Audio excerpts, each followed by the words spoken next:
오늘 우리에게 주시는 하나님 말씀은 이사야서 4장의 말씀이 되겠습니다. 구약성경 972쪽입니다. 이사야서 4장 1절부터 6절까지 말씀입니다. 저와 여러분이 한 절씩 교독하십니다. 4장 1절부터 6절입니다. 그날에 7 여자가 한 남자를 붙잡고 말하기를 우리가 우리 떡을 먹으며 우리 옷을 입으리니 다만 당신의 이름으로 우리를 부르게 하여 우리가 수치를 면하게 하라 하리라. 그날에 여호와의 싹이 아름답고 영화로울 것이요 그 땅의 소사는 이스라엘의 피난한 자를 위하여 영화롭고 아름다울 것이며 시온에 남아있는 자, 예루살렘에 머물러 있는 자, 곧 예루살렘 안에 생존한 자 중 기록된 모든 사람은 거룩하다 칭함을 얻으리니 이는 주께서 심판하는 영과 소멸하는 영으로 시온의 딸들의 더러움을 씻기시며 예루살렘의 피를 그 중에서 청결하게 하실 때가 됨이라. 여호와께서 거하시는 온 시온산과 모든 지폐 위에 낮이면 구름과 연기, 밤이면 화염의 빛을 만드시고 그 모든 영광 위에 덮개를 두시며 또 초막이 있어서 낮에는 더위를 피하는 그늘을 지으며 또 풍우를 피하여 숨는 곳이 되리라. 아멘. 할렐루야. 네, 이 새벽에 나오신 여러분이 우리 주님의 축복과 은혜가 함께하기를 간절히 바랍니다. 자, 우리가 어제 3장 후반절에서는 예루살렘이 왜 멸망당하느냐 하는 이유를 생각했습니다. 그 땅의 지도자들이 하나님이 맡기신 그 이스라엘 포도원을 삼켜버렸고 가난한 자들을 학대했기 때문이라고 주님께서 말씀하십니다. 그래서 그들은 그것을 변명하고 숨기지만은 너희의 집에 가면 탈취한 물건이 너희의 집에 가득 쌓여 있다는 것입니다. 가난한 자들을 섬기고 돌보라고 했더니 너희가 오히려 그 백성을 짓밟고 그들의 얼굴을 맷돌질했다고 말합니다. 또 예루살렘의 여인들, 시온의 딸들은 한결같이 교만하고 목을 세우고 그리고 음란하여서 그들은 백성을 더 타락하게 만드는 것입니다. 그들은 각종의 보석들로 자신의 몸을 장식했지만 그것은 결코 오래가지 않습니다. 그래서 어제 3장 24절에 보니까 너희의 그 향기 대신 썩은 냄새가 진동하게 될 것이고 너희의 그 아름다운 머리가 대머리로 바뀔 것이고 너희의 그 화려한 옷 대신 굵은 베옷을 입게 될 것이다. 그리고 하나 더 추가된 것이 너희의 장정들은 칼에 쓰러질 것이다.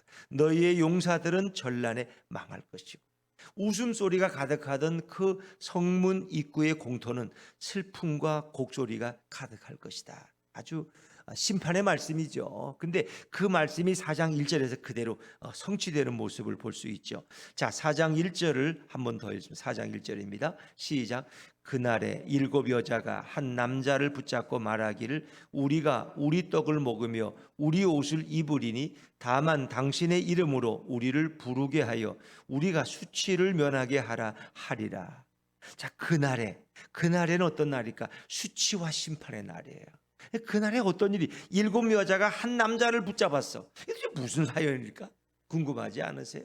아니 7 여자가 왜 한 남자를 붙잡고 우리가 우리 떡을 먹으며 우리 옷을 입으리니 다만 당신의 이름으로 우리를 부르게 하여 우리가 수치를 면하게 하라 하리라. 어떤 말씀 같아요? 그러니까 왜 7 여자가 왜 한 남자를 붙잡고 이렇게 사정을 하는 거예요?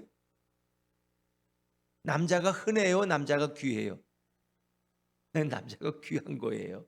남자가 흔하면 7 여자가 한 남자를 붙들고 사정할 필요가 없죠. 그 얘기는 바꿔 말하면 나와 결혼해 달라. 왜? 전쟁이 나서 장정들은 다 죽었어. 용사들은 전란에 다 망했어. 쓰러졌어. 그러니까 남자가 없는 거예요. 제주도에 예전에 뭐 남자가 귀해가지고 뭐 이렇게 남자 한 분이 여자를 뭐 두세 분씩 거느리고 살았다. 뭐 옛날 얘기 뭐 그래. 왜 바다에 나가면 많이 해상에 이렇게 많이 죽으니까 어부일 하다가. 이제 근데 이건 전쟁이 나서 남자 장정들이 다 죽으니까 여인들이 이제는 어떻게 해요? 과부의 신세가 됐다.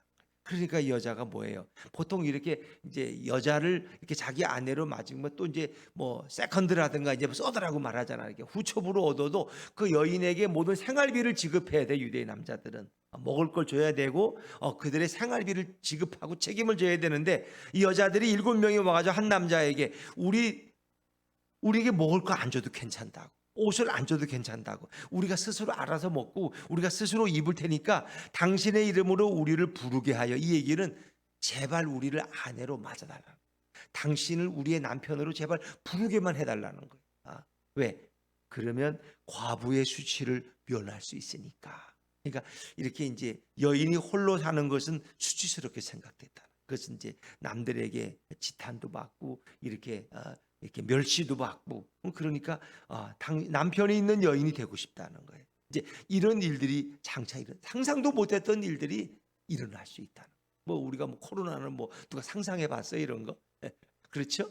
전에 뭐 이런 거 저런 거 뭐 해봤지만 그런 거에 다 그저 몇 개월 만에 끝났지. 이렇게 우리를 괴롭히는 이런 연병이 오리라고 누가 상상해봤어요? 근데 생각지도 못했던 이런 일들이 일어날 것이라. 7 여자가 오죽했으면 한 남자를 붙잡고 우리가 다 돈 벌고 우리가 다 농사 질 테니까 우리를 그냥 아내로만 불러달라고 이렇게 이런 일. 이제 이게 수치의 심판의 결과예요. 자, 그런데 하나님이 이렇게 이스라엘을 이런 가운데 그냥 두시겠느냐? 그렇지 않다는 것입니다. 심판 가운데서도 하나님께서는 소망의 씨를 남겨놓으신다는 거예요. 그래서 원래 이제 이사야서는 모두가 몇 장이에요? 66장. 66장. 구약이 몇 권이라 그랬죠? 39권. 근데 이사야 1장부터 39장까지는 하나님의 심판의 내용이에요. 이스라엘에 향한 죄의 목록과 하나님의 심판. 그리고 이사야 40장부터 66장까지는 이제 미래의 영광과 소망이에요. 그들이 어떻게 회복되느냐. 그러니까 40장 66권 27권이죠. 그래서 39, 27. 성경은 66권이잖아요. 근데 이사야서는 앞뒤로 봐도 다 66장이야. 그리고 앞에 39권은 이스라엘의 죄의 목록들. 그리고 뒤에 27장은 미래에 찾아올 영광과 회복을 말하고. 그러니까 사실은 39장부터 40장부터 이제 희망이 도래하는데 이 성경은 오늘 4장 2절부터 6절까지 그들이 경험할 것을 미리 우리에게 맛배기로 보여주고 있는 거예요.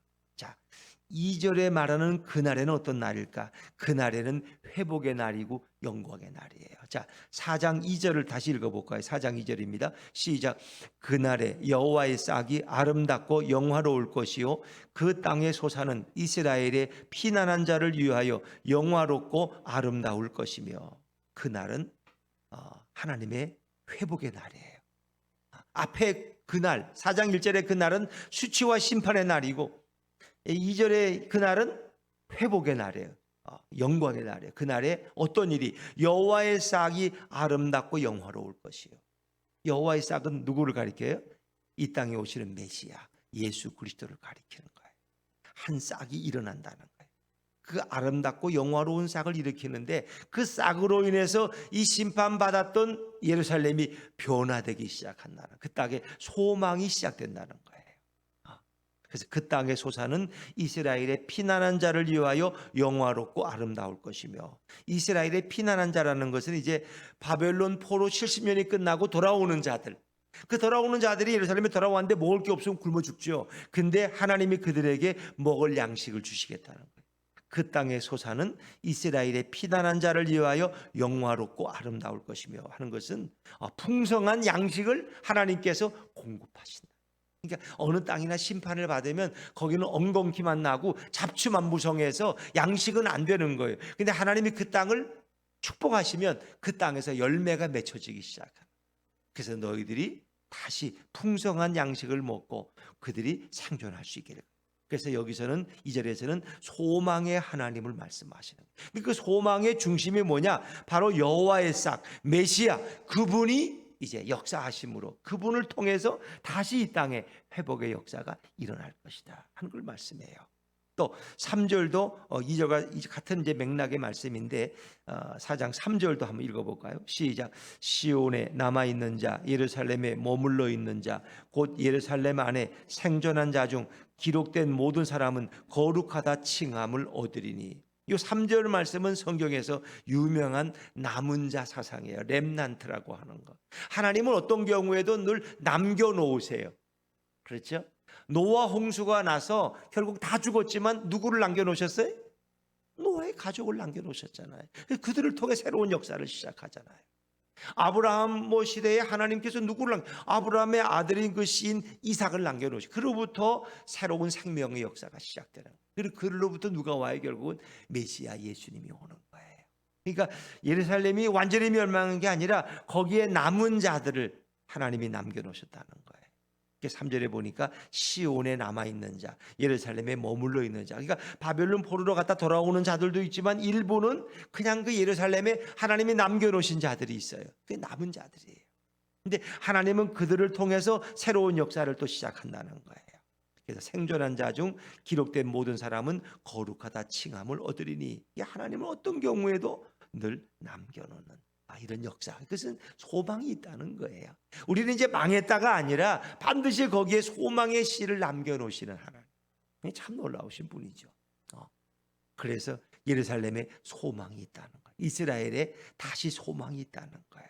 그래서 바벨론 포로, 바벨론 심판과 바벨론의 포로로 완전히 끝난 것이 아니라 그 남겨놓은 자들을 통해서 새로운 역사를 또 시작해 가시는데, 그 중심에 바로 여호와의 싹이, 메시아가, 예수 그리스도가 그 일의 전환점이 된다는 거죠. 근데 지금 그들은 너무나 더러워 있어요. 근데 그들을 새롭게 다 깨끗하게 시킨다는 거예요. 왜? 더러운 자들을 쓰지 못하시니까. 4절 말씀은 4절입니다. 4절 시작. 이는 주께서 심판하시는 영과 소멸하는 영으로 시온의 딸들의 더러움을 씻기시며 예루살렘의 피를 그 중에서 정결하게 하실 때가 됨이라. 아멘.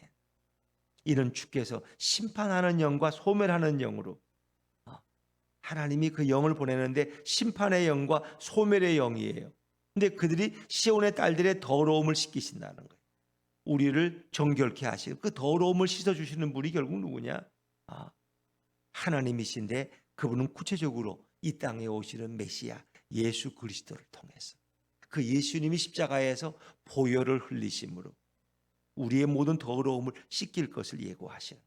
그러니까 그 시대 하나님은 그때는 심판하는 영과 소멸하는 영을 보내셔서 그들을 다시 정결케 하시는데, 그것은 근본적으로 예표적으로 보면 이 땅에 오실, 그래서 우리 모든 인류의 죄를 깨끗하게 씻으실 바로 메시아 예수 그리스도의 보혈로 씻음 받을 것을 우리에게 예표해 주고 있는 거예요.